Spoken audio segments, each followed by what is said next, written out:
Homeopathic medicine সাবাল সেরুলেটা। সাবাল সেরুলেটা একসাথে অনেকগুলো কাজ করে।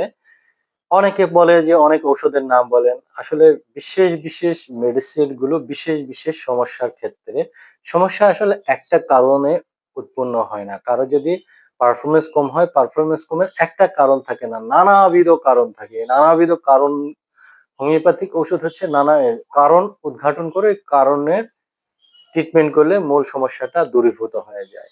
এইজন্য বিভিন্ন ঔষধ নিয়ে আলোচনা করতে হয়। সাবাল ছিল পুরুষের শক্তি বৃদ্ধি করে একই সাথে এটি প্রাথমিকভাবে এবং এর পাশাপাশি এই সাবালসের আরেকটি গুরুত্বপূর্ণ কাজ হচ্ছে হজম শক্তি বৃদ্ধি করে। যাদের ঘুম কম তাদের ঘুম বাড়িয়ে দেয় হচ্ছে সাবাল সেরু। শারীরিক শক্তি বাড়ায়, এনার্জি বাড়ায়। প্রোস্টেটিক গ্ল্যান্ডের বৃদ্ধিজনিত যেকোনো সমস্যাতেও এই সাবাল সেরু হোমিওপ্যাথিক ওষুধটি খুবই কার্যকর। এটি মাদার টিংচার ৩ বেলা ১০ ফোঁটা করে খাওয়ার পরে সেবন করতে হবে ১ থেকে ১.৫ মাস।